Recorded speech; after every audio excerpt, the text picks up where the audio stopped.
HSC পরীক্ষা 2025-এর 22 তারিখ এবং 24 তারিখ দুইটি পরীক্ষা স্থগিত করা হয়েছে এবং এই দুইটি পরীক্ষা একদিনেই সংগঠিত হবে। এই সম্পর্কিত শিক্ষা বোর্ডের একটি গাজাখড়ি সিদ্ধান্ত আগে তোমরা শুনবা এবং তার পরবর্তী আমরা তোমাদের দেখাবো যে শিক্ষা বোর্ডের এই সিদ্ধান্তের পরে বর্তমান শিক্ষার্থীদের সেই বিষয়ে রিয়াকশন বা মতবাদ কি। তো চলো শুনি। আমরা যেটা সিদ্ধান্ত নিয়েছি, যেহেতু 22 তারিখের পরীক্ষা ছিল সায়েন্সের কেমিস্ট্রি, সেটা যেদিন হবে সেদিন সকালে হবে এবং যেটা 24 তারিখের সেটা বোধহয় অর্থনীতি, সেটা সেদিন বিকেলে হবে।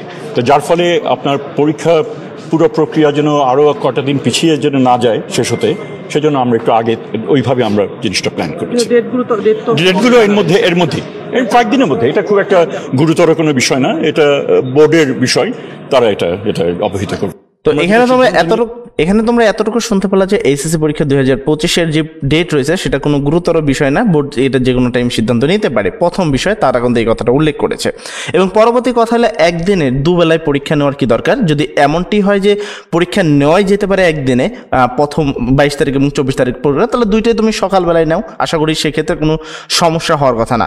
আর কোনো স্টুডেন্টের জন্য ইতিহাস এবং অর্থনীতি দুইটা সাবজেক্টই থাকে, তাহলে সেই শিক্ষার্থী এক পয়েন্টে তো পরীক্ষা দিতে পারবে না, তার মানে সে সকালে একবার পরীক্ষা দিবে এবং বিকালে একবার পরীক্ষা দিবে। আসলে কি এটা সম্ভব? যদি এমন শিক্ষার্থী থেকে থাকে, আসলে কি এটা পসিবল? একটা শিক্ষার্থী তোমার আগের দিন রাতের কোনটার প্রিপারেশন নেবে, ইতিহাসের না অর্থনীতির? এই বিষয়টা নিয়ে আসলে অনেক শিক্ষার্থীদের মনে কিন্তু বিশাল বড় বিক্ষোভ দেখা দিচ্ছে এবং আমরা কিছু শিক্ষার্থীদের মনের কিছু কথা শুনবো।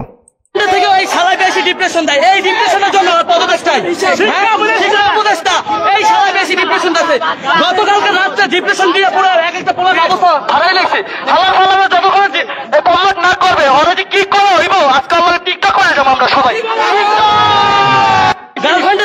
তো তোমরা এখানে শুনতে পারলা যে এইচএসসি পরীক্ষা 2025-এর শিক্ষার্থীদের আসলে কতটুকু ডিপ্রেশন তারা দিচ্ছে, সেই বিষয়টা কিন্তু অবশেষে তোমাদেরকে একটা ভালোভাবে এক্সপ্লেন তিনি করলেন। যাই হোক, তোমাদের মতবাদ কি অবশ্যই কমেন্ট সেকশনে বলবা। সবাই ভালো থাকবা, সবার জন্য দোয়া করি। আসসালামু আলাইকুম।